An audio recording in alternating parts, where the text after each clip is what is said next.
Assalamualaikum warahmatullahi wabarakatuh. Perkenalkan, nama saya Atifa Salihani dari kelas 01. Di sini saya akan menjelaskan tentang penanganan bahan kimia terhadap pestisida. Berdasarkan asal katanya, pestisida berasal dari bahasa Inggris yaitu pest berarti hama dan cida berarti pembunuh. Yang dimaksud dengan hama bagi petani sangat luas, yaitu tungau, tumbuhan, pengganggu, penyakit tanaman yang disebabkan oleh fungi atau jamur. Bakteri dan virus, nematoda, cacing yang merusak akar, siput, tikus, burung, dan hewan lain yang dianggap merugikan. Menurut Peraturan Pemerintah Nomor 7 Tahun 1973, pengertian pestisida adalah semua zat kimia atau bahan lain serta jasad-renik dan virus yang dipergunakan untuk 1. Memberantas mencegah hama-hama dan penyakit. 2. Yang merusak tanaman atau hasil-hasil pertanian. 2. Memberantas rerumputan. 3. Mematikan daun dan mencegah pertumbuhan tanaman atau bagian-bagian tanaman, tidak termasuk pupuk. 4. Memberantas atau mencegah hama-hama luar pada hewan-hewan peliharaan ternak. 5. Memberantas dan mencegah hama-hama air. 6. Memberikan atau mencegah binatang-binatang dan jasad-jasad renik dalam rumah tangga, bangunan, dan alat-alat pengangkutan.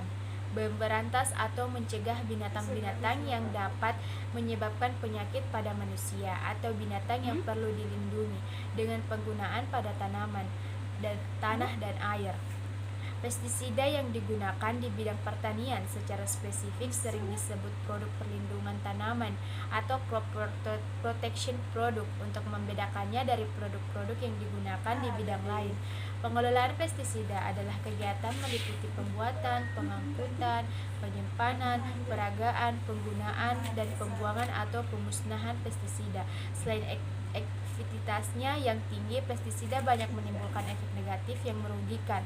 Dalam pengendalian pestisida, sebaiknya penggunaan mengetahui sifat kimia dan sifat fisik pestisida, biologi dan ekologi organisme pengganggu tanaman. A. Jenis pestisida. Pestisida menurut para ahli dikelompokkan untuk mempermudah pengenalannya. Pestisida dapat dikelompokkan berdasarkan jenis sasaran, bentuk fisik, bentuk formulasi, cara kerjanya, cara masuk golongan senyawa, dan asal bahan aktifnya.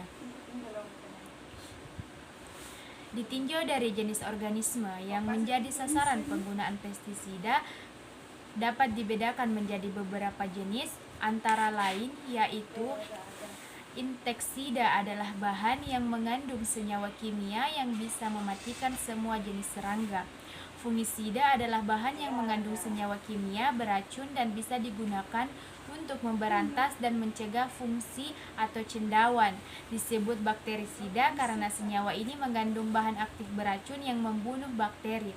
Nermatisida digunakan untuk mengendalikan nematoda. Akarisida atau mitisida adalah bahan yang mengandung senyawa kimia yang digunakan untuk membunuh tungau, caplak, dan laba-laba.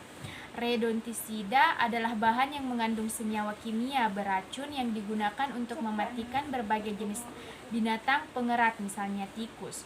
Moluskisida adalah pestisida untuk membunuh moluska, yaitu siput, bekicot, serta tripisan yang banyak dijumpai di tambak.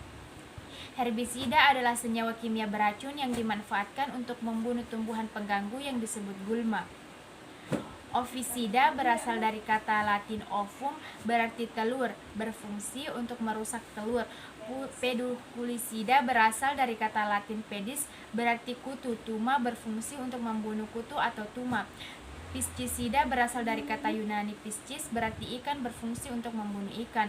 Termisida berasal dari kata Yunani termes, artinya serangga pelubang kayu, berfungsi untuk membunuh rayap. B. Berdasarkan sifat dan cara kerja racun pestisida. Racun kontak. Pestisida jenis ini bekerja dengan masuk ke dalam tubuh serangga sasaran lewat kulit atau kutikula dan ditransportasikan ke bagian tubuh serangga tempat pestisida aktif bekerja. Racun pernafasan atau fumigan. Pestisida jenis ini dapat membunuh serangga dengan bekerja lewat sistem pernapasan. Racun lambung. Jenis pestisida yang membunuh serangga sasaran jika termakan serta masuk ke dalam organ pencernaannya. Racun sistemik. Cara kerja seperti ini dapat dimiliki oleh insektisida, fungisida dan herbisida. Racun sistemik setelah disemprotkan atau diterbangkan pada bagian tanaman akan terserap ke dalam jaringan tanaman melalui akar atau daun, sehingga dapat membunuh hama yang berada di dalam jaringan tanaman seperti jamur dan bakteri. Pada inseksida sistemik, serangga akan mati setelah memakan atau menghisap cairan tanaman yang telah disemprot. Racun metabolisme pestisida ini membunuh serangga dengan menginterferensi proses metabolismenya. Racun protoplasma ini akan mengganggu fungsi sel karena protoplasma sel menjadi rusak. C. Berdasarkan bentuk fisiknya, pestisida dapat berupa cair, padat, serta aerosol. Bagian D. Berdasarkan asal bahan aktif, pestisida dapat digolongkan menjadi sintetik, anorganik, garam-garam beracun seperti arasenat, fluorida, tembaga sulfat, dan garam merkuri, organik, organoklorin, DDT, SHC, endrin, dieldrin, dan lain-lain, heterosklik, kepone, mirex organofosfat, klorpirifos, pernovos, dan lain-lain, karbamat, karbofuran, SPMC, dan lain-lain, dinitrophenol, dinex, dan lain-lain. Dampak penggunaan pestisida. A. Dampak positif.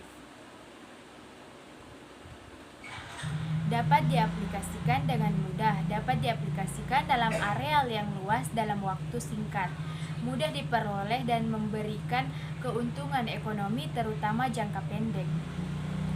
Dapat diaplikasikan hampir setiap waktu dan setiap tempat. Hasilnya dapat dirasakan dalam waktu singkat. B. Dampak negatif penggunaan pestisida, yaitu dengan kematian musuh alami organisme pengganggu tanaman. Kenaikan populasi pengganggu dapat menyebabkan timbulnya resistensi, keracunan pestisida, keracunan terhadap ternak dan hewan peliharaan, keracunan pada ikan dan biota lainnya, keracunan terhadap satwa liar, keracunan terhadap makanan, residu, dan juga pencemaran lingkungan, menghambat perdagangan. Itulah tadi pemaparan penjelasan singkat dari saya. Apabila ada salah mohon dimaafkan. Sekian, wassalamualaikum warahmatullahi wabarakatuh.